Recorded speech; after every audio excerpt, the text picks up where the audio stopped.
Hello and welcome to the IAIS Global Seminar. We're delighted to have you with us for our three-day program filled with insightful discussions and opportunities to engage with the IAIS leadership. We've got a rich agenda ahead and I encourage you to actively participate throughout the event, and let me briefly walk through what we have planned. So today, we begin with an Executive Committee leadership dialogue. And for the Q&A session, please feel free to share your questions in the chat or else request to take the floor directly. And then tomorrow, we will hear updates from the chairs of our macroprudential, policy development and implementation assessment committees. And these three consecutive sessions will also provide opportunities for you to ask questions and to share your perspectives. And then lastly, on Thursday, we will conclude with two expert panel discussions, one focusing on risks in the global insurance sector and the other one addressing natural catastrophe protection gaps, both critical for the global insurance and supervisory community. And if you're unable to attend any of these sessions live, don't worry, recordings will be made available on our communication channels after the event. So with that, and without further ado, I'd like to extend a very special warm welcome to our Executive Committee Chair, Shigeru Arazumi. Shigeru, the floor is yours. Thank you. Thank you very much, Jonathan. I hope everyone can hear me well. Good morning, good afternoon, and good evening to everyone, and welcome to the IAIS Global Seminar 2025. I'm delighted to see such a strong turnout today. We have more than 850 participants coming around the globe, gathered to engage in a dialogue about trends, risks, and also opportunities in the global insurance sector. Today, we will cover some of the most pressing issues and opportunities the industry is facing and elaborate on how the global supervisory community is addressing these issues, including navigating risks to and from the sector in an increasingly volatile geoeconomic environment, addressing growing Nat Cat protection gaps, dealing with the impact of artificial intelligence, all in an effort to support insurance to deliver on its societal purpose of enhancing resilience.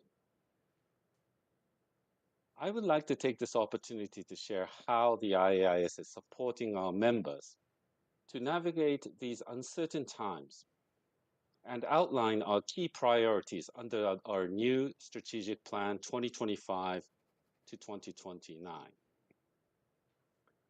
This year marks a significant milestone for the IAIS.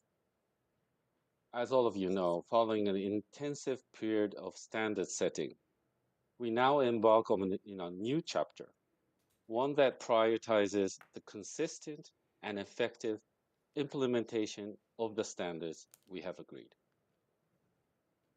Among these efforts, our commitment to timely and coordinated implementation of the ICS among our membership is unwavering. Last month, the Executive Committee endorsed high-level principles that will guide the development of a detailed ICS implementation assessment methodology, setting the stage for a structured process for the next few years.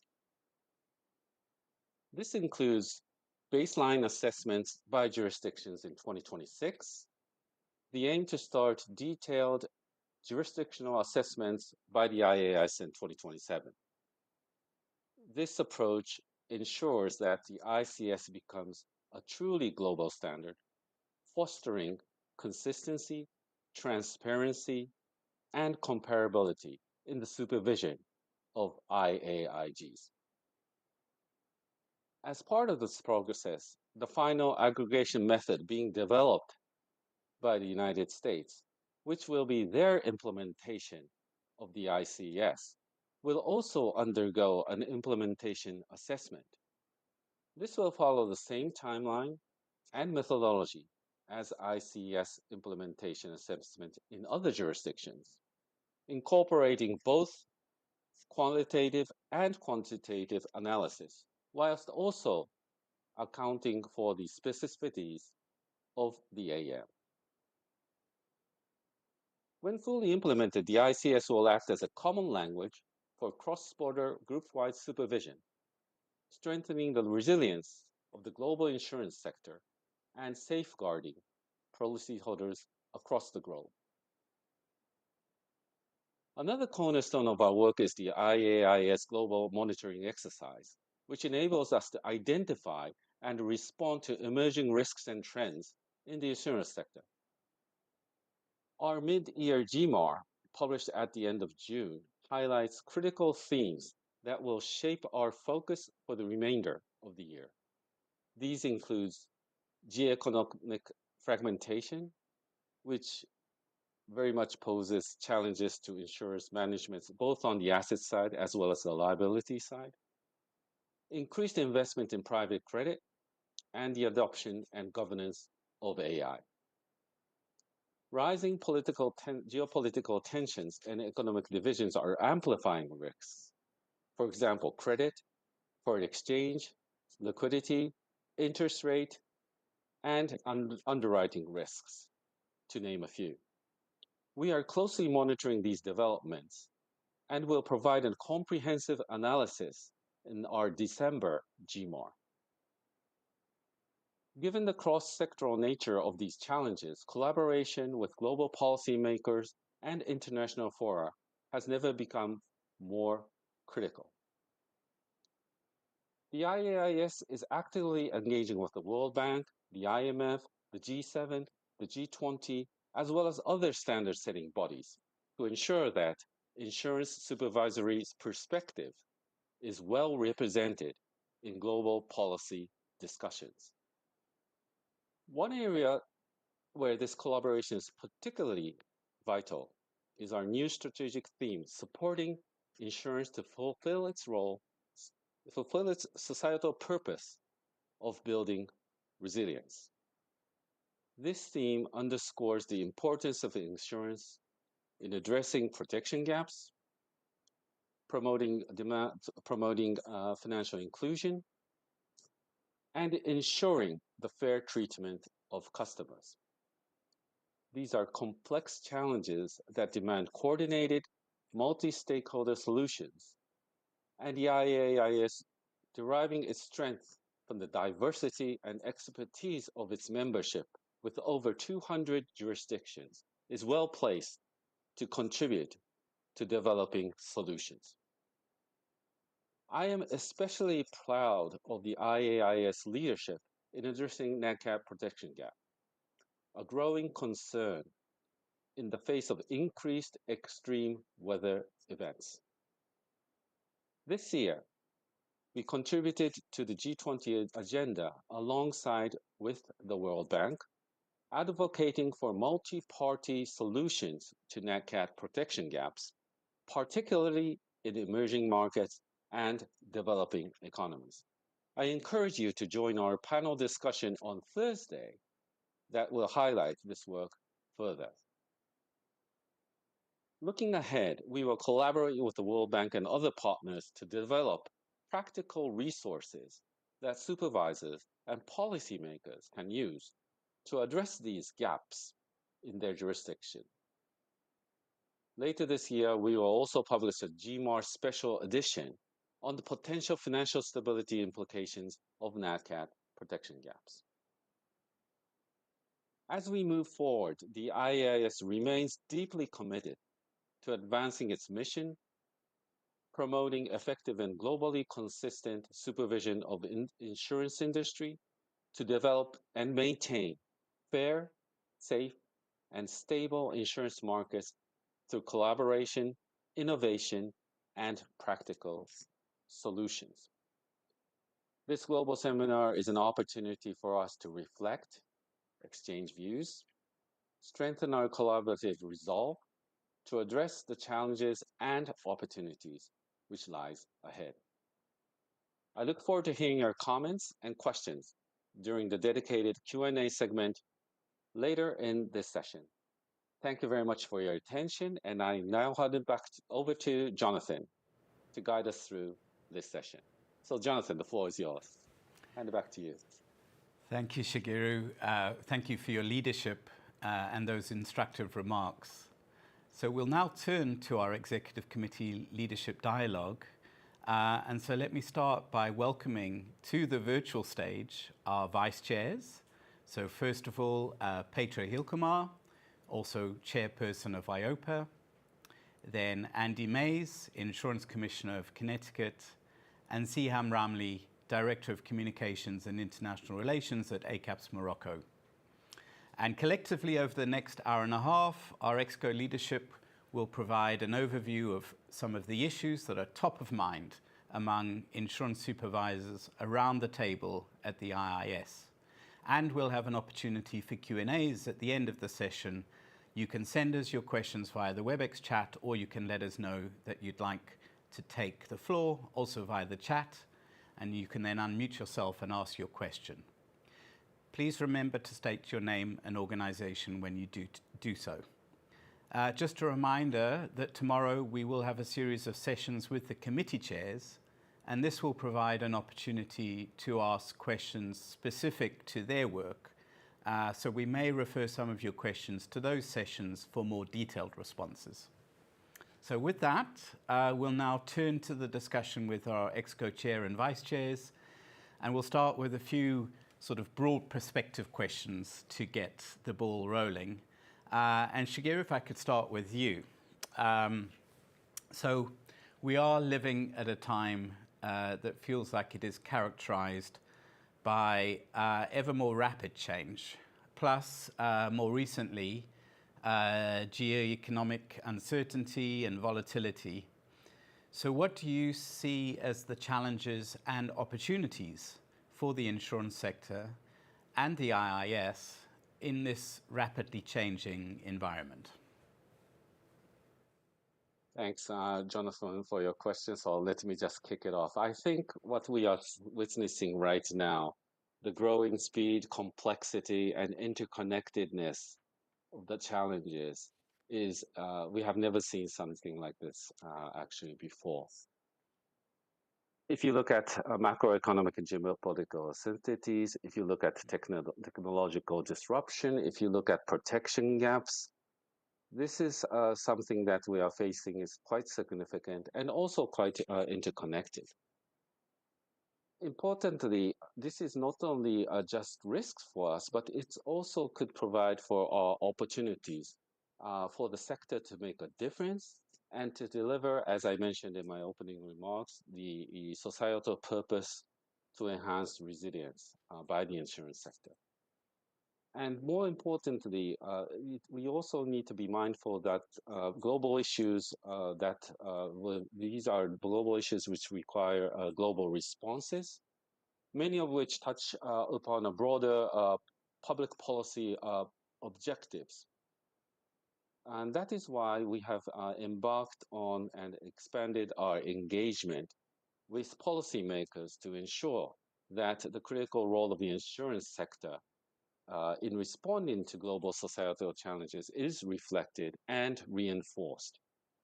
And this includes IAIS leadership's presence at the World Bank Group and the IMF spring and annual meetings, as well as contributing to global leadership forums such as the G7 and G20. And I think this has been quite rapidly developing right now. This year, we have enhanced our collaboration with the G20 South African presidency, and which we will have a chance to dive into deeper later in this session, building on our successful existing collaboration with the IMF co-hosting a joint event, and also with the G7 in collaboration with the OECD, which produced the high-level framework for public-private insurance programs against natural hazards. It also includes our collaboration and coordination with the Financial Stability Board on financial stability topics. And I'm grateful to be able to bring in a cross-sectoral sort of perspective with other standard setting bodies, being the vice chair for the board of IOSCO. So within the IAS, I think there's a strong recognition that our ability to act decisively and collaboratively in the face of adversity, as we have proven during this past various recent challenges, stems from our ability to work together. And I think this is a very important point. And we have a very good track record at the IAS of working together to reach a conclusion that is beneficial for the overall insurance sector. And through our coordinated efforts, we have achieved major milestones in ensuring effective insurance supervision around the world, including the adoption of the insurance capital standard in December last year. But we must not be complacent to the increasingly intertwined emerging risks on the horizon. And so the IAIS will continue to rise through these challenges, and we will do so through supporting its members in delivering on the societal purpose of insurance. So we stand ready to work in that direction. Well, thank you very much. And Petra, maybe I can turn to you to build on that. So how exactly will the IAS go about being able to be agile and responsive to this rapidly changing global landscape? Yeah, thank you, Jonathan. And hi, everyone. I fondly remember how we came together in Dubrovnik and Seattle, and now it's online. It does feel a little bit different, feeling an IAS sphere very much, the community you are here, but being virtual. I still hope that you all will stay tuned. We really prepared, I think, for a good week, and we really appreciate that you are joining in such large numbers to talk about this, because in the end, I think that is what IAS is. It's coming together, supervisors with stakeholders, and discuss important topics, especially now, as Jonathan and also Shigeru already said. So the work of IAS, and whether that is on risk assessment or on standard setting or implementation, it is truly global. It is also very relevant, definitely at these times. So how do we manage that? I think what we do as supervisors, and we share that across the globe, is we take an evidence-based approach. We take an evidence-based approach to identify priorities that we derive from quantitative and qualitative analysis. And we do that with strong engagement with stakeholders and exchanges with all of you and anyone that is listening in today, but also those beyond that are helping us by sharing data, making that effort to share the data. Thank you very much. It truly informs our work and helps us move forward. Now, then how do we do that further appropriately? I would say, first of all, it's in terms of risk assessment. And you all know the global monitoring exercise, where we try to have a comprehensive framework for assessing inward and outward financial stability risk. We do that based on the rich data set that you help us to build. And when I say you, it's approximately 60 of the largest international insurance groups around the globe. It's also aggregate sector-wide data that we then get from our supervisory colleagues. And thanks to that effort, we cover around 90% of global written premiums when we do the GME. And I think that is an impressive number. Now, with that data and through this analysis, we can assess the impact of key risks and trends on insurance markets. And definitely in uncertain times like this, that is more important than ever. We don't just do that for fun or to monitor. No, we really want to detect the buildup of systemic risk and discuss then what are appropriate supervisory responses to systemic risks. We also want to learn from certain risks that may be already showing up bigger in one jurisdiction or part of the world, and then support others that this might be coming and how to deal with that. And I personally, I always benefit from those dialogues, and then I hope you do as well. Now, the second way we deal with it is that we do it in a very inclusive and consultative approach. So to develop our standards, we really want to make sure it's not just a standard, but it's actually something that can be implemented, and that it then also benefits the activity that it focuses on. And in order to do that, we consult, we listen to you, we do hearings, we organize webinars to get your feedback. And here I would say the ICS is a perfect example. Now, everyone knows that is not an easy task, and it isn't. But the reality is that through a decade, sometimes it takes time, but through a decade of robust working together through consultations, through field testing, through monitoring, we actually reached an outcome. And I think that is, in the end, how we do it. We identify a significant development, that's the monitoring part. We then conduct a gap analysis to the standards we already have. If we already have something, then why add? And this is what we do going forward. Now, going forward, that definitely reaches on to the climate work we've been doing, on structural shift work, but also on the AI work that I will talk about a little bit later on today. And if the standard is fine, it's fine, but it doesn't mean it's easy to supervise. It could be that the standard is there, but then the reality is still something that, how do I supervise that question?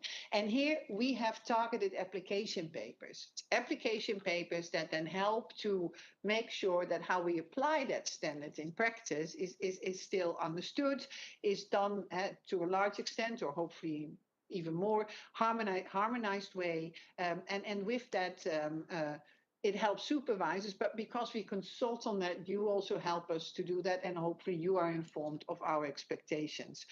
And finally, what is important is the feedback loop. Feedback loop is essential.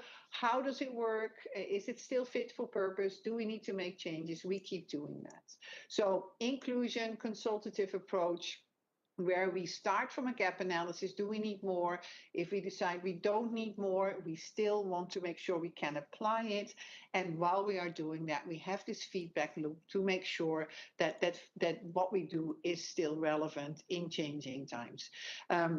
Finally, I said that we do it risk-based, we do it on risk assessment and data, we do it together with stakeholders, we have this way of developing it, but ultimately, this can only happen through strong collaboration within our memberships on cross-border and cross-sectoral issues, but also in strong collaboration with stakeholders, with our industry. And I think we have a strong track record of being able, with all that input as a supervisory community at the international level, to find compromises and ways forward. So that's how we do it, Jonathan. Back to you. Great, and I think I can only echo those comments that really this strong social capital and what is clearly a continued commitment to collaboration at the international level is really a key asset of the IAIS. And it's going to be particularly an asset when the insurance sector itself is going through these rapid evolutions and some structural changes in many ways. So Andy, if I could turn to you and get your perspective on what you see as perhaps some of the more interesting structural changes that we're seeing in the insurance sector. Thank you. And thank you all for being here. I just want to echo what Petra said earlier and what Shigeru said. It's really great to be here. You know, I kind of miss that whole getting together in person bit, but we're being good, and I'm hoping this proves to be a really informative and a great way to share during the course of these seminars. If we take a look back, and it seems like so long ago right now, we had that extended low interest rate period. And that resulted in significant structural shifts, especially in the life insurance sector. And part of what we're seeing, part of what we've seen, we've done the global monitoring exercise since 2020. So what's that, 5 years now? And we have observed, we've analyzed, we've reported on the structural shift in the life insurance sector, which primarily involves increased investments in alternative assets. So that includes private credit and securitizations, and greater reliance on cross-border asset-intensive reinsurance. Again, we go back to what seems in so many ways like so long ago, but that historical period of prolonged low interest rates, that need for higher returns for private credit and for portfolio diversification, that fueled a shift towards alternative assets historically. But what we've seen, even though we are now in a higher interest rate environment, that trend continues. And this cross-border asset-intensive reinsurance involves complex transactions across multiple jurisdictions, asset managers, and reinsurers. Key drivers, the way we see it, include differences in prudential frameworks, capital requirements, and tax regimes, and that allows cedents to benefit from advantageous pricing, let's call it that, to offload capital-intensive liabilities. Now, to be clear, the global insurance sector's exposure to alternative assets is relatively limited in current times, but significant regional exposures do exist, and further rapid growth in these areas could heighten systemic risk. It could be forced asset liquidations, you could have disruptions in the lending markets, and you could have financial instability from mass asset-intensive reinsurance recaptures. Interconnectedness with the broader markets through the high leverage and concentrated transactions could amplify those systemic risks. Now, what do? Well, mitigation measures include closing the information gaps, improving risk management, and as we do here, sharing best practices. And all of these issues, Jonathan, underscore the need for robust supervisory tools, for enhanced data availability. And as all of us here around the virtual table this morning know, for the need for strengthened international cooperation. We're certainly reviewing all our supervisory frameworks to address these emerging risks. Now, the increased allocation of investment capital to alternative assets and the higher adoption of asset-intensive reinsurance agreements are relatively new and complex developments in the greater scheme of things, and they often involve counterparties across multiple jurisdictions. And to that end, together, we've just consulted on an issues paper which dives deeper into these issues. As always, I'd like to thank all the stakeholders that provided us with the valuable feedback that enabled us to provide this paper. And the issues paper emphasizes the need for consistent and robust supervisory practices globally. Certainly at the IAIS, we're advocating for continued international cooperation and information sharing among supervisors so that we can address these challenges directly and effectively, Jonathan. That's great. Thanks so much, Andy. And lastly, if I could turn to Siam, and Siam, let's look a little bit ahead. And with all of these rapid changes, what do you consider the biggest challenges and opportunities for insurance supervisors in the decade ahead? And maybe you can also add, what is the IAIS doing to support supervisors in being ready for that? Thanks. Thank you, Jonathan. Like my colleagues Petra, Andy, and Shigeru, I'm very happy to be here with you today, even virtually. It is always a pleasure to participate in the Global Seminar and engage in such stimulating discussions.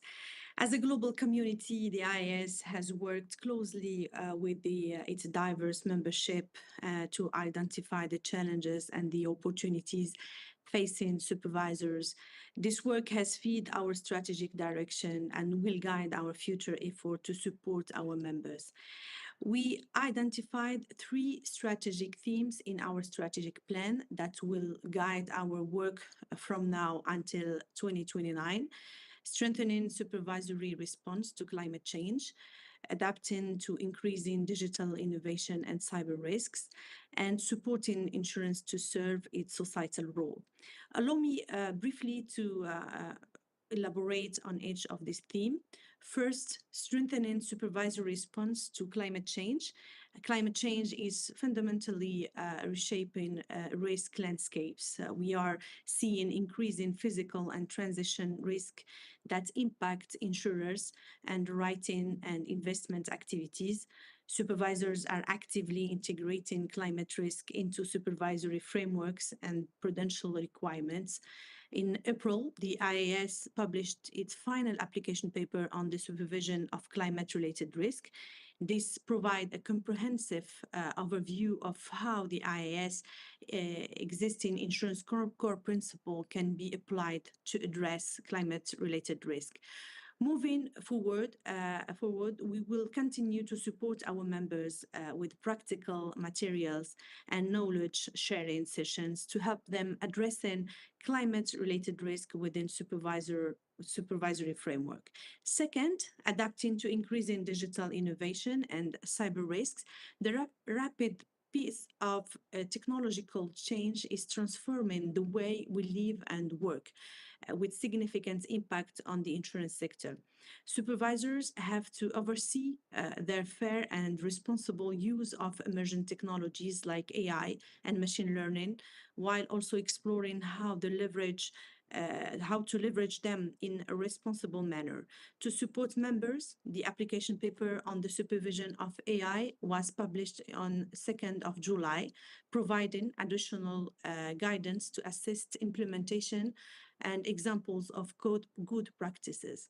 Meanwhile, cyber risks continue to escalate, posing significant operational challenges. We are consulting on a draft application paper on the supervision of operational risks, and we invite all the stakeholders' feedback until 29th of September. Finally, our third final strategic theme, which is supporting insurance to serve its critical societal purpose of building resilience, speaks to how insurance supervisors play an important role in supporting and indeed shepherding insurers to deliver on their societal purpose, and includes a multitude of complex topics which will require a multi-stakeholder approach to address. I think strengthening societal resilience is an opportunity for supervisors as well as the industry to demonstrate the transformation of potential of insurance by addressing climate risks, bridging protection gaps, and fostering responsible innovation. Supervisors can ensure that insurance fulfill its societal purpose of protecting lives, livelihoods, and economics.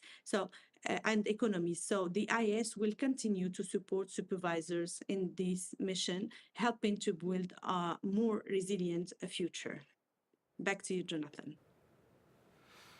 That's great. Thanks, Siham, and thanks everyone for the initial, let's say, broad picture responses and really touching on some of the key trends that are impacting our work.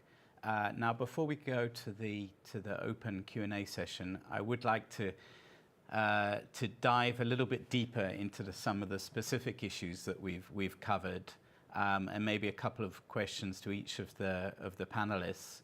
And maybe we stay with you, Siham. And you mentioned our new strategic plan, 2025 to 2029.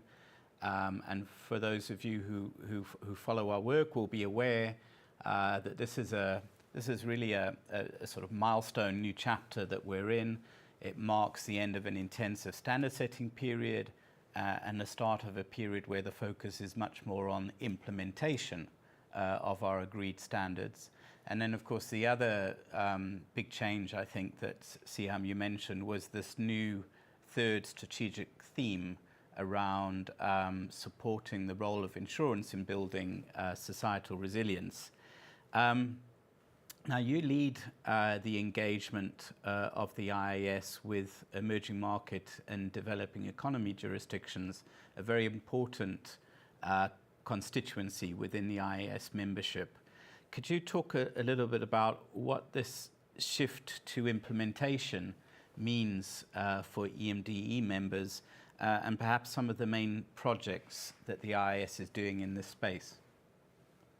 Sure, with the pleasure. First of all, I would like to reaffirm the strong commitment of the IAS leadership and community towards supporting emerging markets and developing economy countries.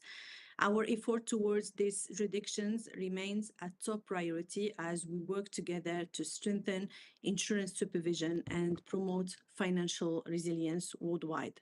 Supporting members from emerging markets and developing economy jurisdiction is truly central to the IAS implementation strategy.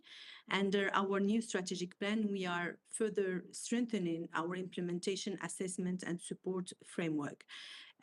This focus on implementation is of a great value for our members, particularly from emerging markets and developing economies jurisdictions, as it bridges the gap between policy frameworks and practical on the ground impact.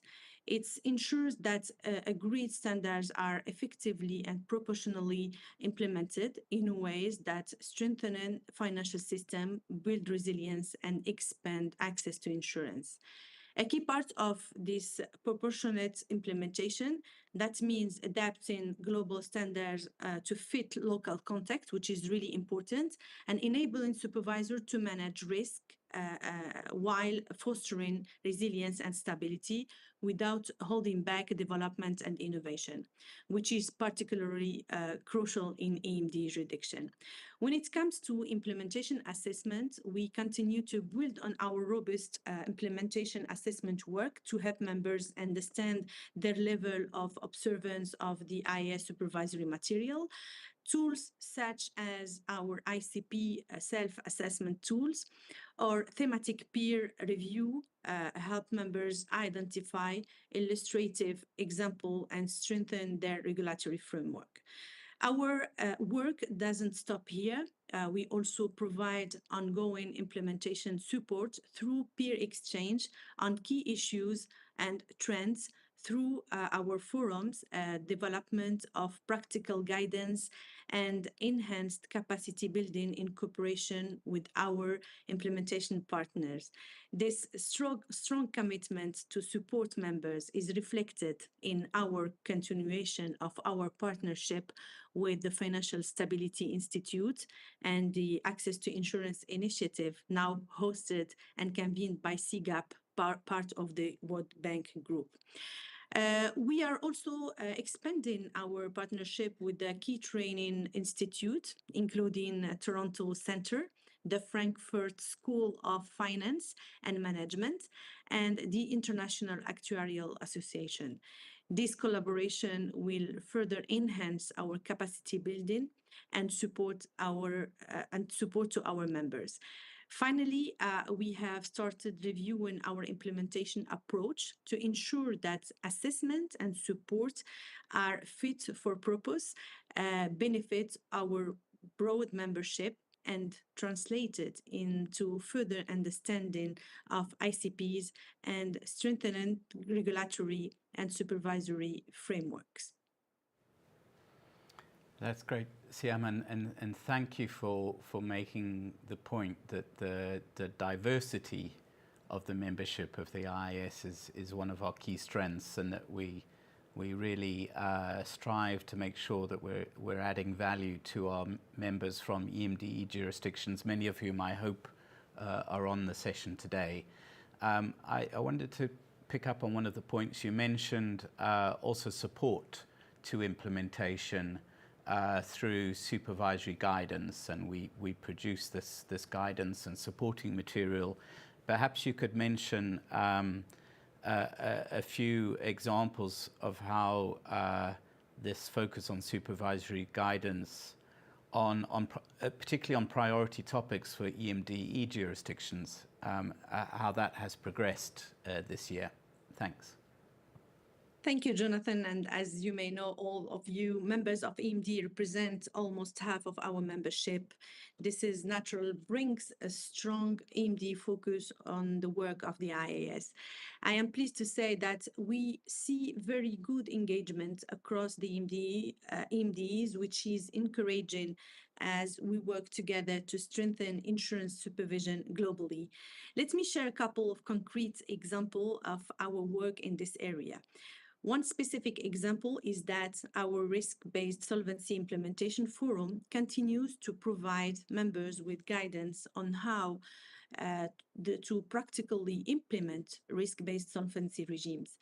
Last month, a public version of our guidance on transitioning to a risk-based solvency regime was published to facilitate supervisors' engagement with other relevant stakeholders. The forum is continuing discussions on key aspects of implementing risk-based solvency regimes, including on ORSA and implications of IFRS 17 for the implementation of solvency regimes, with two short thematic member-only notes planned to be finalized by the end of this year. So another example is that through the IAS Financial Inclusion Forum, the fifth, we will be consulting later this year on updates. One of this update will concern the application paper on regulation and supervision in support of inclusive insurance markets, benefiting from more than a decade of insight since the paper was first published in 2012, including a focus on the role of supervisors in supporting inclusive insurance markets that can foster the financial well-being of consumers. The forum continues to support members' effort to advance also the financial inclusion through peer exchange, knowledge development, and advocating for inclusive insurance at both the supervisory and policy-maker level. Lastly, I would like to express my sincere thanks to our implementation partners, such as EYI, the FSI, and Toronto Centre. Their support and commitment, much of which enables supervisory capacity for our broad membership, particularly in EMD. Thank you, Siam. And maybe we can pick up on a particular theme that you mentioned there, which was around the topic of the challenges to societal resilience posed by protection gaps, and in particular natural catastrophe protection gaps that have been a priority topic for us, particularly in the face of increased frequency, severity of extreme weather events that we see on a daily basis, and including the terrible events in Texas, for which we pass on our sympathies to US colleagues. Now, this is a topic that's getting a lot of priority from us. We will have a dedicated session on Thursday, which I encourage you all to join. We've put considerable effort into bringing this issue to the global policy space, as Shigeru set out. And most recently, we've contributed to an input paper together with the World Bank, for the Sustainable Finance Working Group under the South African G20 presidency, reflecting the growing urgency to address insurance protection gaps on the global policy agenda, and the commitment of the IAS to provide whatever leadership we can on this topic. Now, Andy, if I could perhaps turn to you to provide a bit of an update on this work. Thank you. I hope you can hear me. It looks like my microphone is working now again. And I do want to thank you, Jonathan, for the sympathies expressed. As you know, the disaster that we saw in Texas is probably, I would say, representative of the way that climate risk has changed We now know, certainly in the past few years, there are more deaths from inland freshwater flooding than there are from storm surges from hurricane. And we all need to work together to address these issues. And by we all, I mean all of us here, the insurance ecosystem, which is why the IAIS chose to work with the G20 Sustainable Finance Working Group, and our contribution there built on what I would call our established work in this area. And I would refer you to our call to action, which was published, it was November, I think, 2023, so almost a couple of years ago. And that highlighted the role that insurance supervisors can play in addressing protection gaps. And a key message of this report, and to echo what Siham and others have said, the key message was that all supervisors, either implicitly or explicitly, should have a basis for action. We have a basis for action regardless of any specific mandate or in addition to any specific mandate we may have. Now, and by we, I mean the IAIS, contributed to the 2024 G7 high-level framework for public-private insurance programs jointly with OECD, and that provided practical steps to establish effective public-private schemes to address protection gaps and mitigate the impact of natural disasters. Now, for the Sustainable Finance Working Group, the paper we developed together with the World Bank focused on multi-party solutions. And again, I keep going back to this because there is no singular party that can do it. The issue is greater than any of us as individual groups, individual regulators, individual industry members. But it is an issue that we can all address together as part of the ecosystem. And that's why the paper focused on those multi-party solutions to address the NatCat insurance protection gaps and to provide possible actions that can be taken by various stakeholders to address these protection gaps. It does include, if you haven't had a chance to read it yet, case studies based on a survey conducted of our members, and it underscores the critical role of insurance in managing the financial risk, the financial impact, and, of course, the physical risk of NatCat events. In addition to that, of course, insurance is vital to supporting recovery efforts. And what we also need to do, what we have been doing, what we must continue to do is to promote resilience. It's better to address the issue beforehand than to have to clean up afterwards. We know that it's a great investment. Yeah, and any investment in resilience gives you a huge payback. We need to address that. And the paper also reflects the growing importance of addressing insurance protection gaps on the global policy agenda. And our involvement in the G20 process has also provided a platform to engage with a broad range of partners with expertise on this topic. And for example, this report benefited from input from the Consultative Group for Assisting the Poor, the OECD, and the UN World Food Program. Now, beyond the input paper, we at the IAIS are going to undertake follow-on work. As a next step, we will develop a practical resource together with the World Bank and other partners that can assist supervisors and policymakers in addressing NatCat protection gaps. Addressing those protection gaps, and I can't say it often enough, it remains a priority for the IAIS. It is part of our strategic theme number 3 in our 2025 to 29 strategic plan, and it prioritizes work on supporting insurance to play its key role in building societal resilience.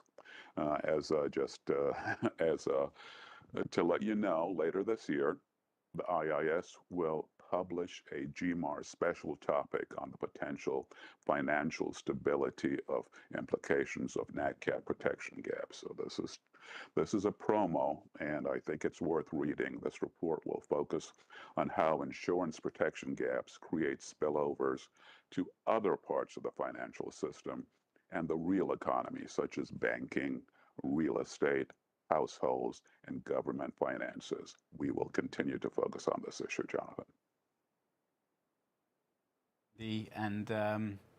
I mean, maybe to continue with you and maybe a little bit of a sneak preview. So we know this topic and our input paper will be discussed actually next week at the G20 Finance Ministers and Central Bank Governors meeting in Durban in South Africa.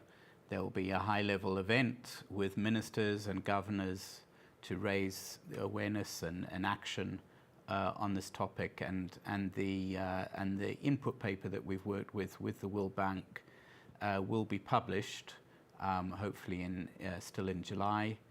But maybe we can give a bit of a sneak preview in terms of what the paper talks to in terms of particular insights or actions that stakeholders can take. Happy to do that, Jonathan. Now, the input paper will broadly, as I mentioned, provide actionable insights for jurisdictions to enhance their foundational efforts, to establish effective insurance-based solutions, and again, include multi-stakeholder collaboration to narrow those protection gaps. The paper itself provides certain foundational steps that are critical to the successful implementation of insurance-based solutions and which can be pursued regardless of a jurisdiction's specific circumstances. And these foundations should be integrated into broader strategies to address protection gaps with the approach, stage of advancement, and specific targets tailored to each jurisdiction's stage of development. Now, let me go through some of the foundational steps, and they would include assessing protection gaps and exposure to NatCat risk. This would involve assessing a jurisdiction's overall exposure to NatCat events, the underlying drivers, and any expected future trends. Also, we need to have, as a foundational step, a risk-based and proportionate regulatory and supervisory system. Consumers, again, we are all stakeholders in this. There is no single part of our entire ecosystem that should not be engaged, and we need to help consumers. We need to work to improve financial literacy, to increase risk awareness. We need to educate consumers on the value and importance of insurance. And along with our partners in industry, we think it's important to incentivize risk reduction, such as, for instance, underwriting practices that incentivize prevention measures in order to reduce losses from NatCat events. Again, we know that an investment in resilience pays off. It pays off in lower losses, and it should pay off in lower costs for the people that are making these investments. It is a societal good, and it is good for the industry, and it certainly is a almost basic step that we have to take towards reducing the NatCat protection gap. Now, if we build on these foundations, insurance-based solutions can play a transformative role in addressing protection gaps via their ability to reduce risk and to limit economic losses. And some of those solutions might include developing innovative insurance products and mechanisms to improve affordability, accessibility, and uptake of insurance, certainly here in the United States, and I'm presuming this is an international issue as well. There are those who do not find the insurance that they need affordable, and there are those who simply don't have access to insurance. What do? We need those innovative products.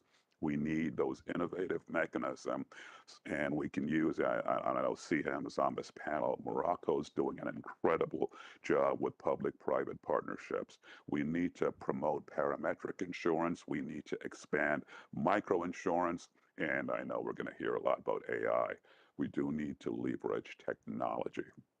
We have to have, in addition to that, robust risk transfer mechanisms that will help provide more accessible and affordable insurance. Now, that could include global reinsurance, cat bonds, cat insurance risk pools, because These mechanisms will help us spread the risk across larger pools, which is not a surprise that this is a founding feature of insurance. We spread the risk, we reduce the financial burden on individual insurers, and we increase the availability of affordable coverage in high-risk regions. Mentioned earlier, and sorry, Siham, I'm going to go back to Morocco here because I think it's a shining example of what can be done to reach out to the population. There are others throughout both my own country and elsewhere, public-private insurance programs. We need to establish those and those can take many forms, and it can range from the provision and sharing of data on natural hazards, joint efforts on preventive measures, and cat risk insurance programs that involve risk sharing among private insurers and governments. Now, underpinning all these approaches, and I know I've said this before, but I will keep saying it, it's the fact that effective multi-stakeholder collaboration involving supervisors, governments, private sector participants, international organizations, multilateral development banks, civil society in general. It's the most powerful way to address these challenges. And again, I'm going to throw in another promo here. I think Jonathan already mentioned this, but I would encourage you to tune in to the panel session on Thursday. Some of these ideas will be further considered, and I think it will be enlightening. Jonathan? That's great. That's keying it up nicely for Thursday. But now let's shift slightly and turn to another strategic theme for the IAIS. And Andy, you referenced the opportunity that comes with digital innovation. And in our new strategic plan, one of the strategic themes we know is adapting to increasing digital innovation, particularly as we've seen with the surge of activity around AI and the interest in the potential that has, but also with significant implications, not only for the insurance sector, of course, but for the entire economic system and the financial system. Now, Petra, as both IAIS Exco Vice Chair, but also Chair of the IAIS's FinTech Forum, I know you've been thinking about these issues a lot. What are we seeing in terms of the impact of AI on the insurance sector, and what are some of the opportunities, but also risks that supervisors are paying attention to? Yeah, good question, Jonathan, and but a fair question and an important question as well, because it is going fast. If you told me a year ago that in July 2025, I would be getting briefings saying drafted with the help of AI, dear Petra, where I would actually tell staff in some instances, why don't you use the AI tool we have to get this organized? I wouldn't have believed you, but that is the reality. And I think the same is happening in any other company, including insurers across the globe. Everyone at his own speed, but it is happening. And if you look at the uptake in industry and how insurers respond to surveys on how they use it, where the majority was thinking of it in a proof of concept, these days the majority is using it and thinking of ways forward. So it is happening, it's accelerating globally, it has significant impact on society, it will have more. Those who really, I think, know it better than me tell us it's only the beginning. It comes with benefits. It really does come with benefits also in the insurance sector. You see that it can help to on enhancing policyholder retention because you have more personalized products, because people are better served. It comes with cost reductions, particularly in the back office, which is also good in a time of definitely in those parts of the world where you have an aging population, where the labor force might be shrinking and you still need people to do a lot of work. But here AI can help. It comes with increased efficiency in policy administration and as well in claims management. And we've seen that in customer surveys in the EU, that where we ask consumers what they like, it's actually faster claims management that they much appreciate. So lots of benefits, but it also, as everything, comes with downfalls, with negatives, with risks, and the risks, that's our tasks. So this is what we also look at. And I think the most important part where we need to look at when it comes to the risks that are part of AI is that it really stands on the quality of the data that you use. First of all, so what are the data? What kind of data do you use? What's the quality of the data? What information is in there? Is it biased information or not? I think that is a first. It comes also with some privacy considerations. Like if you need the data to assess, what if someone says, I don't want to share that? Then are they going to be excluded? Does it have an impact? Some things to consider. So finally, if you use the outcome of data sets, what is that outcome? Because the outcome is as good as the data. Is it biased? Are we discriminating? Are we not treating people fair? I think that is the unconscious part of it that we need to be conscious about. And then there is, of course, the use of data and this AI for data analysis for things that you shouldn't be using it for. For example, setting a price on the basis of identifiers that are not risk related, but that you just check, like how likely is this person to move away if I raise the price, which has nothing to do with the risk profile of what you are insuring. So finally, so that is, I think, one of it on the sales side. And then finally, it is also the control that insurers themselves have of managing the AI tools and the actions of those AI tools that they are employing and putting into practice in their company. The opaque and complex nature of some of the AI systems can lead to accountability issues, where it becomes difficult to trace decisions and actions back, where the question is who is responsible for this outcome. And these questions and these concerns it's paramount to address these. Why? Because, and we go back to, I think, the core of what we do as supervisors, because we need fairness, because with that comes trust. And trust is essential in this industry. And trust in this new technology is also essential, not just to be nice, not just to be compliant, but to really make sure that if we do this in a right and trusted way, we can continue on that path and also harness the benefits that I started with.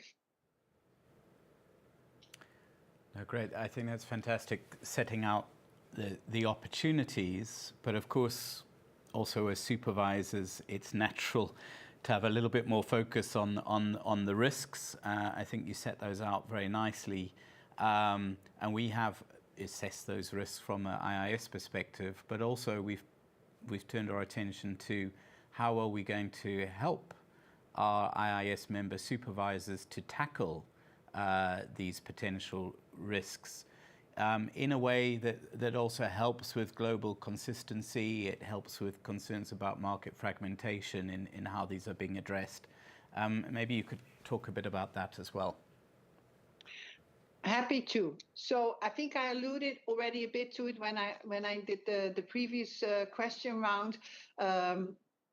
IAIS did what it does. It first did a gap analysis. It looked at the ICPs that we have, the insurance core principles, and then we looked at the risks that we see in relation to the use of AI. And I think what we established was that the principles did not need change. We could work on the basis of those principles. And so at the same time, we did see that there were questions from supervisors. And I think it's great they raise these questions in the FinTech Forum, in the IAIS, because it's an opportunity for a supervisory community to actually not only share the question, but also find ways forward that can result in also a better level playing field and more harmonization, because we start then from the same spot.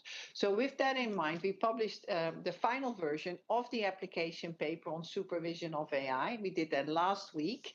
And I thank everyone who contributed to the public consultation. I hope you recognize that we really took that serious, and it really led to some further thinking, some changes. So thank you for that. If you look at the application paper, I hope you had a chance or you find a moment, but it reinforces the importance and the relevance of the existing core principles, outlining how existing expectations around governance, around conduct remain essential considerations. And we recognize that the AI has a potential to enhance existing risks, but at the same time that the supervision of risks is covered by the standards. What we do say is that it is essential that boards and senior management educate themselves, and so, by the way, should supervisors at every level, to make sure that they understand what they look at. Now, going a bit more into detail on the paper, what we did is we chose to approach it through 5 topics. And I hope that anyone who's listening now to these 5 topics will say, okay, but these are the topics that you need to address anyway. And since we are technology neutral, you should do that for any technology, also for AI. But here we go. So the first one is risk-based supervision and proportionality. So we start with the fact that what we do has to be risk-based and it has to be proportionate by nature. You can adjust the implementation of the ICP based on proportionality and the risks that you see in the company. So I think that is the first one. The second one is governance and accountability. And this includes the need to integrate AI into the risk management system, provide human oversight of AI risks and considerations around the use of third parties. A lot of discussion around the use of third parties, by the way. So, but governance and accountability, it's not something that you put somewhere. No, it's in the core of your operation because you use it for your operation. Third topic, robustness, safety, and security. I mean, clearly you need to consider the robustness, the safety, and security of AI system. It is technology, operational risk is there.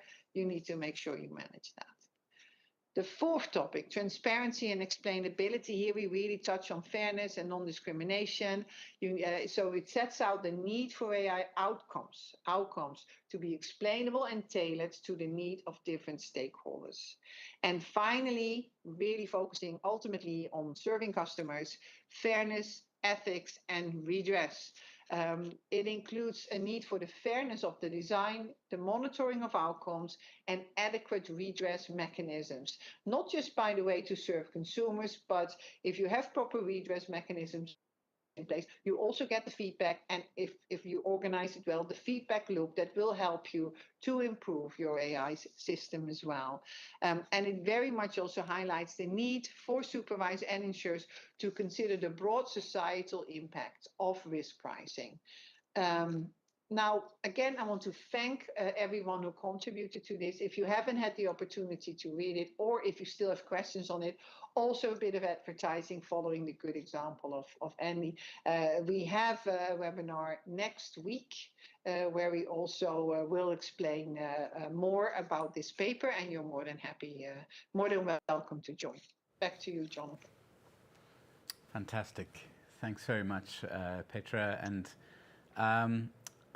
last question before we turn to the open Q&A, and I'll this one is for you, Shigeru, and of course we have all of these new themes, but the insurance capital standard, the ICS, remains a key part of the IAIS's work. As we know, we completed the first part of the heavy lift at the end of last year with approval of the adoption of the ICS, as well as the conclusion of the comparability assessment of the US aggregation method, which was a culmination of over a decade of work. But there's no rest, because we now move into the, I think, equally intensive implementation phase for the ICS. And maybe a question to you, how is the IAIS thinking about ensuring the timely and consistent implementation of the ICS across jurisdictions? And in particular, on the implementation assessment side, we set out that a first step was developing some high-level principles, which agreeing those high-level principles, which would then inform the development of the detailed ICS implementation assessment methodology. So that we did on schedule a couple of weeks ago, and those have been published. Maybe you can tell us a little bit more about those high-level principles, but also the next steps. Thanks. Oh, sorry, I'm on. Okay. Yeah, thanks, Jonathan, for that. Yes, as you mentioned, last year was a very intensive process, but we did not pause. So I thank my colleagues, first of all, to continue to work on the implementation assessment process, which is, as you mentioned, is equally as important as setting the standards, because standards without implementation is nothing in a sense. If you don't implement it, what is the use of putting together a standard? But here, I think what we have, first of all, is we have agreement that this will not be a line-by-line exercise, but we need to think about the granularity of the assessment as well as what kind of qualitative and quantitative aspects do we look in terms of our assessments going forward. So these will be a very important point. And as you mentioned, we did come up, first of all, with what we call the high-level principles, which will guide the implementation assessment methodology. And also we have agreed on the development of the self-assessment questionnaires, which will help jurisdictions to proceed with the implementation assessment. And we will, of course, follow the general IAIS principle for implementation assessment here. On the way forward, we have two things in mind. Number one, we need to make sure that there's appropriate time for the jurisdictions to put in place regulation supervision that is in alignment with the ICS. Also, we also need the IAIS to prepare for the implementation assessment. So how do we do this? We take example from our successful implementation assessment of the holistic framework supervisory material, which is a two-phase approach. First, starting with a self-assessment, and then the second phase, we move into a targeted jurisdictional assessments. So as I previously mentioned, by end of 2025, we will finalize the self-assessment questionnaire. Then in 2026, the jurisdictions will conduct a self-assessment to evaluate their progress in implementing the ICS and identify areas where additional sort of support or adjustments may be needed. And we will finalize the ICS implementation assessment methodology before the beginning of planned assessments. And as of 2027 onwards, the IAIS will aim to start carrying out detailed jurisdictional assessments of ICS implementation. And as I mentioned, as part of this process, the final USAM developed by the United States as its implementation of the ICS will also be assessed. And this will be subject to the same timing as the ICS implementation assessments in other jurisdictions and subject to a consistent methodology, both in the qualitative and quantitative analysis aspect, while also focusing on the AM specificities. So that is our overall thinking in terms of the ICS. So I'll hand it back to you, Jonathan. Well, thank you very much, Shigeru, Petra, Andy, Siham, for sharing your thoughts on the key issues that are front of mind for the IAIS. Now, let's move to our Q&A session. And I have a first question, which is from Stephen Frank from the Global Federation of Insurance Associations, GFIA. Stephen, over to you. Thank you. Good morning. I'll try to get rid of the psychedelic effect there. My apologies. So good morning. My name's Stephen Frank. I am currently the president of the JAFIA, so the Global Federation of Insurance Associations. And I really do appreciate the opportunity to engage with you today and to really hear about the IAIS's thinking, and really very much appreciate the open dialogue and the ability to do this virtually and in person. So my question really is this: jurisdictions globally are facing slower growth and the need to boost productivity. It's more important than ever that insurance regulations support innovation and the efficient capital to allow us to build out even more our societal role. And JAFIA supports a principled, proportionate, and risk-based regulatory approach. And we also very much strongly believe in our critical societal role. And we're very pleased to see that as one of the IAIS's strategic themes, and was referenced several times today. But with this challenging environment in mind, where all jurisdictions globally are looking for productivity improvements, I was wondering if we get a little more color from you today on how the IAIS is thinking about balancing future updates of the existing ICPs and ComFrame against the need to support innovation and productivity in all markets, including emerging economies. Thank you very much, Stephen. And Shigeru, maybe I can turn that one to you. Sure, thank you. Thank you very much for the question, Frank. That's a very important question, particularly in the current environment. As you rightly mentioned, my belief is that the ICP is embedded, and as you mentioned, with the principle of proportionality. And this is something that is, I think, very important, given that the ICPs do apply, and we have membership of over 200 jurisdictions. And it is very important that we emphasize this principle of proportionality, which can manifest its ways in certain ways. For example, if you talk about proportionality in terms of implementation, this sort of allows ICPs to be translated in jurisdictional supervisory framework in a manner appropriate to its legal structure, market conditions, and consumer needs.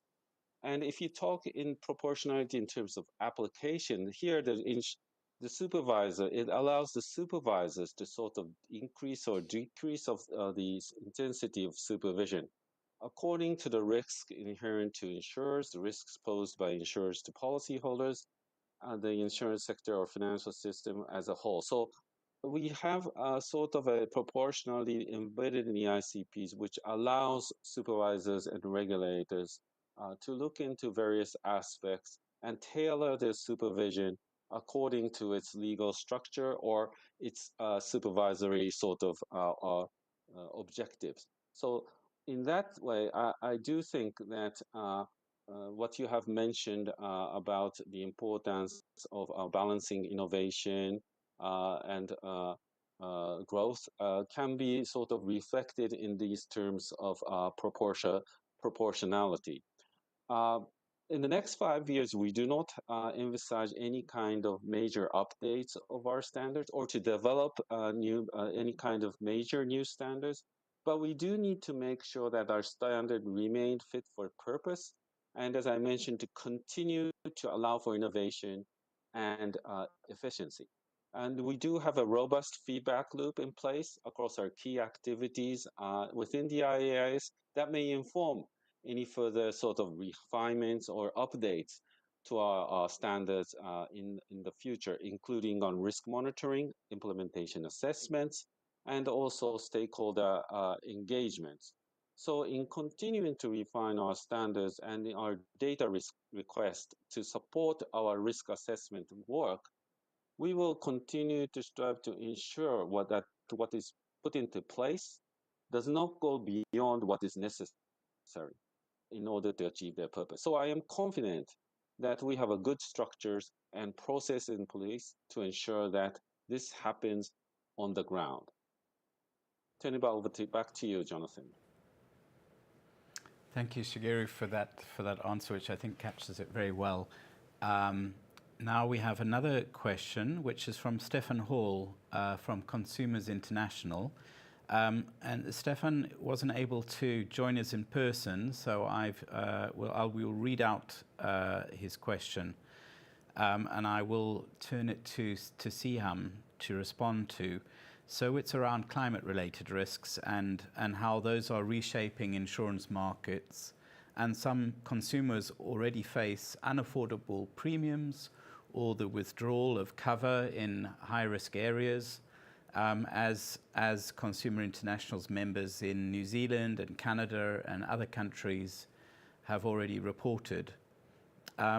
So as supervisors assess climate-related financial risk, how is the IAIS ensuring that consumer outcomes, particularly equitable access to essential insurance, are considered alongside solvency and market stability objectives? And what more can be done to avoid deepening protection gaps as climate pressures grow? Over to you, Siam. Well, thank you very much, Jonathan, and thank you for the representative of the international consumer. So the IAIS takes a holistic approach to climate-related risks, ensuring that consumer outcomes are considered alongside solvency and market stability. For example, the ICP 19, the conduct of business, emphasizes that the need for insurers to treat customer fairly, provide clear and timely information, and ensure that products meet the needs of the target market. This is particularly relevant in the context of climate-related risks. The IAIS has also been actively addressing protection gaps in its recent work. We have heard an update on the G20 input paper, which was drafted in collaboration with the World Bank and highlights possible action different stakeholders can take. This builds on previous work. For example, the call to action we published in 2023. This report outlines strategies to improve consumer awareness, access, and affordability of NatCat insurance. In this context, supervisors can play a key role in improving consumer awareness of climate-related risks and the importance of insurance. This includes encouraging insurers to provide a clear, plain language information about NatCat coverage and exclusions, as well as promoting risk mitigation measures such as flood defenses or resilient building practices. Additionally, there is a role to be played by scenario analysis, which can be a valuable tool for supervisors to understand the impact of NatCat risks on pricing and insurance availability.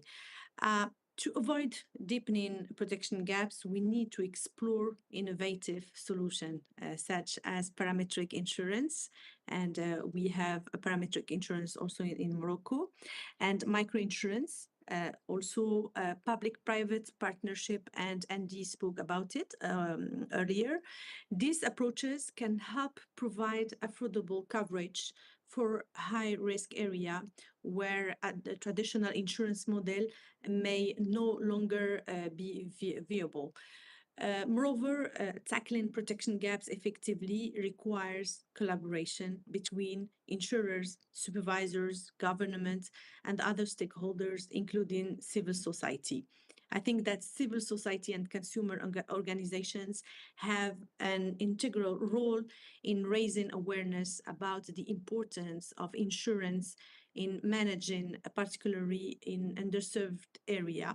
They help build trust by acting as intermediaries and by facilitating a feedback loop between consumer and insurers. They also have a role in promoting financial literacy and risk awareness more generally, including incentivizing risk reduction measures.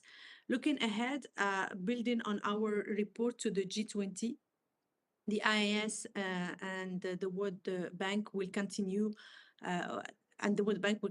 our effort to provide practical guidance and tools to assist policymakers and supervisors, especially those in these markets, in addressing NatCat protection gaps. We will explicitly seek opportunities to work together with the other international organization and partners to support stakeholders in implementing targeted and sustainable solution to strengthen resilience against NatCat events. We look forward to engaging with the consumer bodies on how best we can collectively bring about the action that need to be taken. Back to you, Jonathan, and thank you. Great, thank you, Siham. And then our next question is from Nick Dexter from the International Actuarial Association, and I'll read that one out as well. So the IAS mentions in its strategic plan that you will continue to seek opportunities to collaborate with partners in addressing challenges posed by NatCat protection gaps, so the exact point that Siham was making. Do you have in mind any opportunities which could be supported through work by the actuarial profession? And maybe, Andy, if I could turn that one to you. Absolutely. Just wanted to make sure I was unmuted here so I could speak. And yeah, it's great to hear from IAA. We had a meeting, and by we, I mean the IAIS had a meeting with them probably less than 2 weeks ago.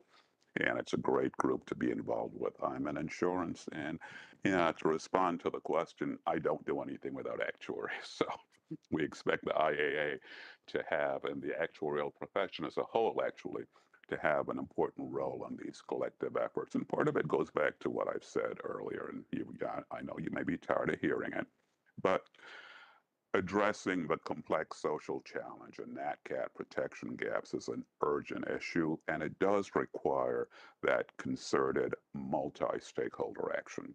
The input paper, which I mentioned earlier, which we collaboratively drafted with the World Bank, did provide examples of practical actions that can be taken by different stakeholders, including, of course, industry, supervisors, policymakers, and beyond.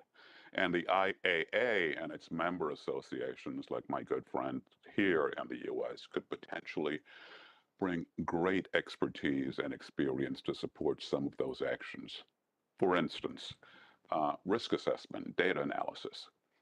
Actuaries can support with assessing protection gaps by analyzing the exposure to NatCat risks and quantifying the financial impacts of these events. Then there is, as I mentioned earlier, innovative insurance products. We need those products to address the protection gaps, particularly in emerging markets and developing economies. But frankly, certainly as a more mature market, we need them everywhere. And actuaries can support the design of these innovative insurance products that would be tailored to address the protection gaps. Actuaries are essential in ensuring that insurance products are priced accurately to reflect the underlying risk. You have to address the affordability issues, and that's your particular area of focus there could be how to incorporate those risk reduction measures. So flood defenses, disaster resistant construction, fire issues. How do we incorporate those into the pricing models? And going back again, I'm repeating myself, but it is just so important to be able to incentivize policyholders to adopt these measures. Policyholders need to know that this will support their availability and affordability of insurance. And, with actuaries pricing it properly, that certainly would be helpful. We need, of course, again, I feel like I'm repeating myself a lot here, but it is, there is so much that bears repeating. Supporting public-private insurance programs. Actuaries can contribute to the design and the implementation of those programs. For example, you can model risk-sharing arrangements. And then actuaries can play a key role in building technical capacity in EMDs, for example, by training local professionals, developing tools, and promoting collaboration to facilitate that knowledge sharing exchange. And I know certainly, this was a question from Nick at IAA, and I do know that there is an existing partnership between IAA and A2I, the Access to Insurance Initiative, that is a great example of this. For certainly our part, addressing those protection gaps, as I mentioned before, it must stay a priority topic for us as an organization.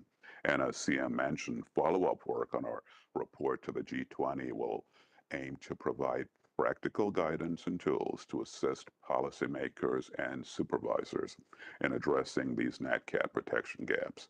We certainly look forward and consider this an invitation, Nick, and every other actuary here. We look forward to engaging with IAA on how best we can collectively bring about the actions that need to be taken. We need you. Thank you. Thank you, Andy, and all the actuaries in the audience. You heard it here first, a very open invitation to be part of the solution. Thank you, Andy. And now I'll turn to Anar Kara from CGAP. And Andy, you referenced in your response just now the Access to Insurance Initiative, which is IAIS's key partner on financial inclusion and resilience. And so it's fantastic that with effect from the beginning of this month, the Access to Insurance Initiative is now hosted by and convened by CGAP within the World Bank group. And if we could turn to Anar now, who I know has a question on one of the themes that we covered already. Thank you very much, Jonathan, and thank you to all the panelists. This has been a really interesting discussion. Yes, my question is on digital financial services and the rise of technology, and it's been touched on a lot, but you know, one of the things that we're seeing from a consumer perspective is that there is evidence that consumers are experiencing a rapid growth of frauds, of misuse of their data, and even exclusion risks from technology. And so I was wondering how the IAIS incorporates these types of growing consumer risks in its standards and guidance. Thank you. Great, thanks you, Anar. And you know, I think there's a great combination there in CGAP between the work on financial innovation and consumer protection and making sure it's responsible innovation. And I'll turn to Petra on this one, because Petra, I know you touched on this, and maybe you can expand on how we're thinking about it. Thanks. Yes, and thank you for the question, and really emphasizing on the need to be fair to consumers. In the interest of time, I'll give a concise answer because I have alluded to it. So I think the consumer protection was core in the way we dealt with our AI application paper. So the fairness, the non-discrimination, but also the redress is an important part, being sure that the benefits of AI, I refer to a quick claims handling, that they are still there, but that's detriment to consumers, exclusion to consumers, pricing on the wrong basis of products for consumers should not happen. So fairness by design is very much the starting point of our paper. Because I said already something about that, I'll leave that. But I think what I want to focus on is particularly then also the redress. So what if the computer says no, or you feel mistreated? It can't be that there was a computer saying no. It has to be an insurer. It has to be a person. You need to find redress in a proper way. And here actually the IAIS requires insurers to provide transparent, fair, and timely redress processes, and they do so under ICP 19.10 and 19.11. And in this context, whether it's an Excel spreadsheet or AI, that is actually not so relevant. It always includes that consumers can challenge the decision that was taken. And if that was with an AI system, then that's decision that they want to challenge.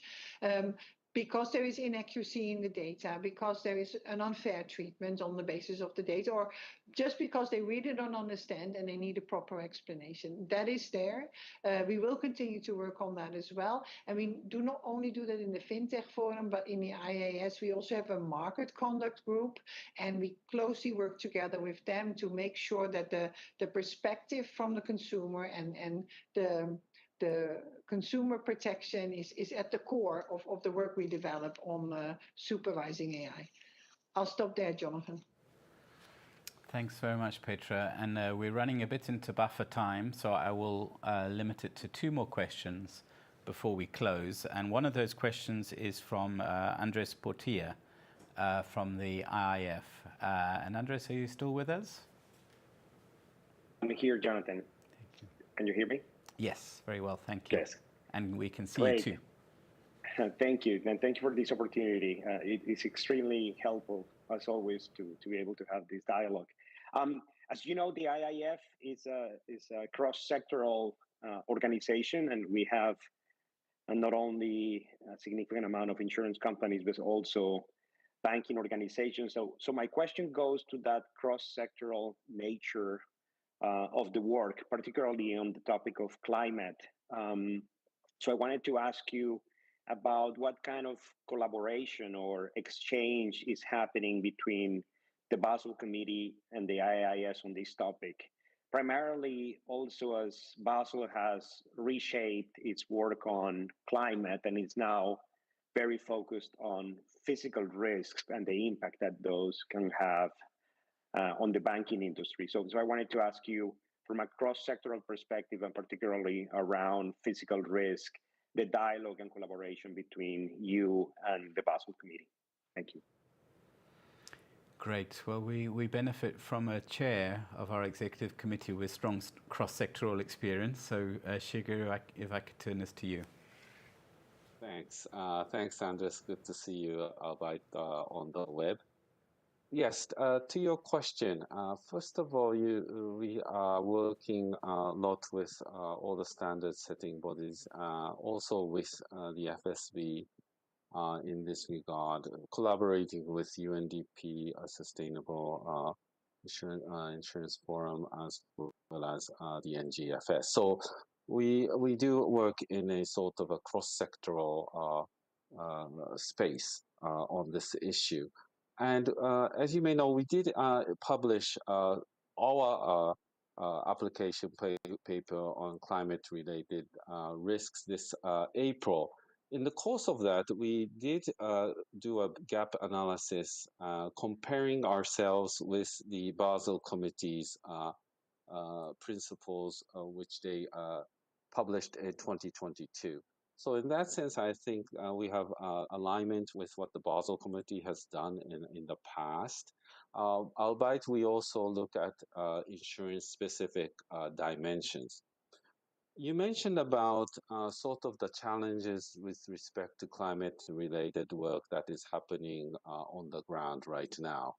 As you know, the Basel Committee and GHOS has publicly expressed that they will try to focus more on extreme weather events and the implications, the financial stability implications from that regard. And the FSB also met, they had a plenary which I attended last month, which also, I would say, difference in sort of the phrasing, but the message is the same, that they would also look at the implications stemming out of extreme weather events. So in that regard, we are in contact with the FSB, but also with the Basel Committee to try to make sure that our perspective, we can communicate our perspective and also benefit from what they are thinking in terms of dealing with extreme weather events. So I do think that there's good coordination, cooperation with respect to the evolving nature of climate-related risks and the focus in terms of the FSB and the standard setting bodies, including the Basel Committee. I'll stop there. Thanks. Thank you, Shigeru. And before we finish, we received one quick follow-up question on the chat, which is from Ryan Mensing, who was asking that, following up on the earlier remarks about implementation of the ICS, does the IIS intend to publish public or market-facing FAQs or similar guidance on the interpretation and implementation of ICS? So, Shigeru, maybe I can ask you to cover that one. Thank you. Thank you thank you very much for the question. And first of all, I'd like to emphasize that the IAIS very much values stakeholder engagement, as emphasized by vice chair, all the vice chairs that who are present here today.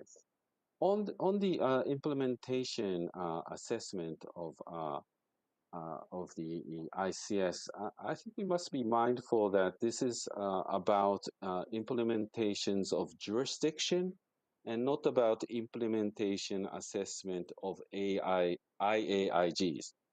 So in that sense, what we are looking for is to how to assess the jurisdictions rather than the insurers themselves. Therefore, under, following this sort of thinking, we are not intending to consult on the high-level principles. We have already published this, but also on the self-assessment questionnaires and the detailed implementation assessment methodology. And I just like to note that this is consistent with what other standard setting bodies do. Particularly, I like to highlight the Basel Committee on their RCAP methodology assessment, which they also just keep it within the Basel Committee for discussion. But this doesn't mean that we do not value views from stakeholders. So we intend to have a stakeholder engagement session, perhaps in September. We have not yet confirmed any kind of date or time on this, but we do think that it would be beneficial to receive inputs with a dedicated virtual event coming up after summer. And there we will seek input from insurers on what we have published and what we will publish in the future. And I think this reflects our commitment to balancing sort of the process with the jurisdictions, with at the same time with meaningful stakeholder engagement and input. So thank you very much for your question. Excellent. And I know we're running short of time, but we did have one additional question that came through, which we can try and cover very quickly, which is from Robert Neal, at head of international for APCIA. Let's see if we can bring in Robert.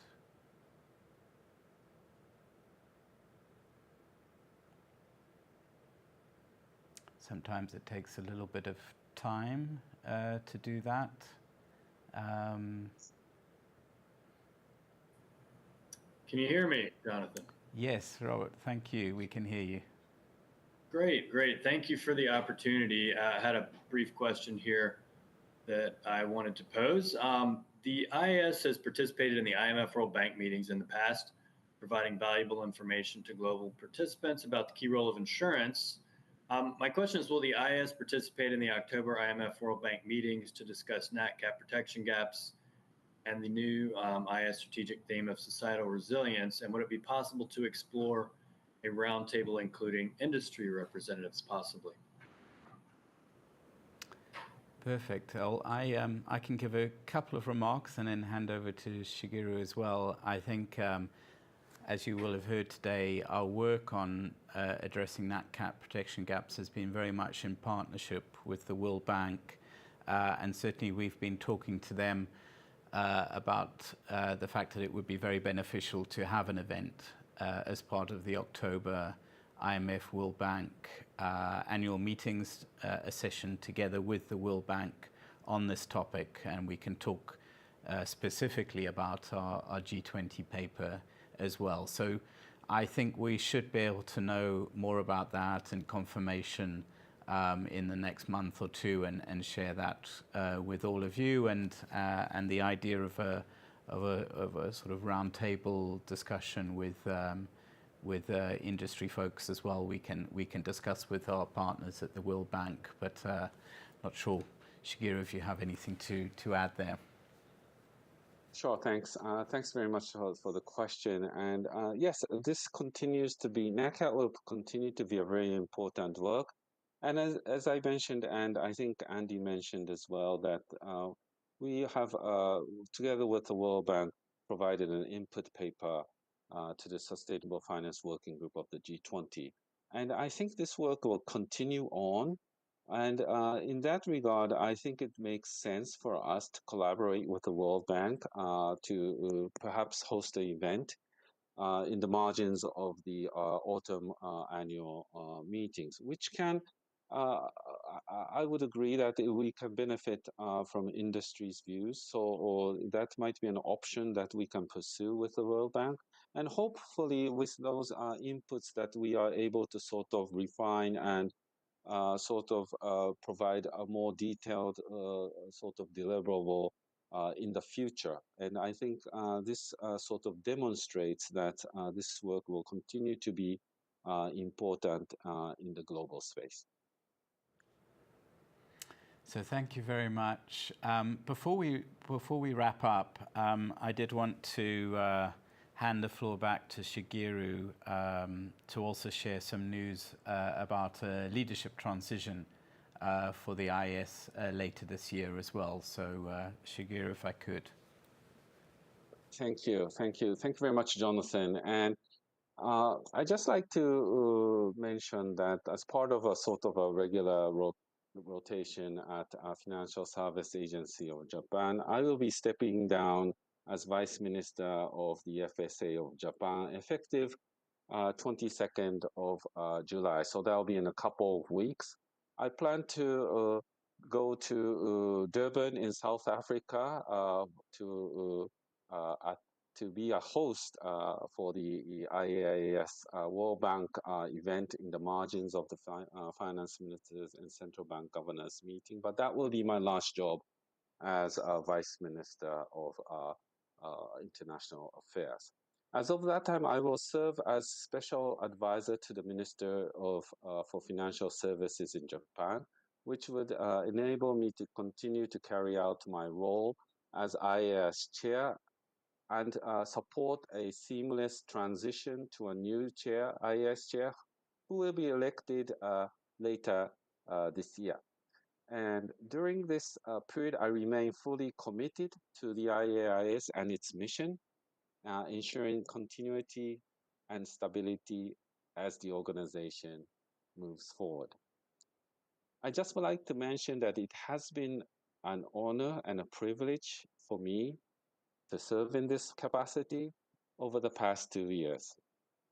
What I'm proud of myself, and also I'm proud of my colleagues who were kind enough to collaborate and cooperate, is the significant progress the IAIS has achieved during this time, particularly the finalization and adoption of the ICS. It stands as a testament to our collective dedication and collaboration. And I have full faith and full trust to the IAIS leadership who are graciously attending today, the membership themselves, and also to the secretariat led by Jonathan to continue this important work forward. So I'll stop there, and thank you very much, everyone. Well, thank you very much, Shigeru. And I would also like to thank you personally, but also on behalf of our membership and the Secretariat for your truly excellent leadership and for steering the associations through so many important projects over the last 2 years. And I think we'll certainly have some very big shoes to fill, but we'll also have other opportunities to say farewell and thank you. So I'll leave it there, but really, thank you very much. So as we are coming to the end of today's session, I'd like to remind you that tomorrow we'll hear from our 3 committee chairs, and we will start at 1 p.m. With those sessions. And also to say, if you haven't already registered for those sessions, you can do so now on our website.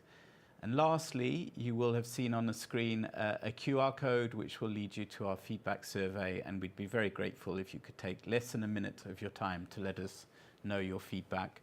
Many thanks for joining us today, and goodbye.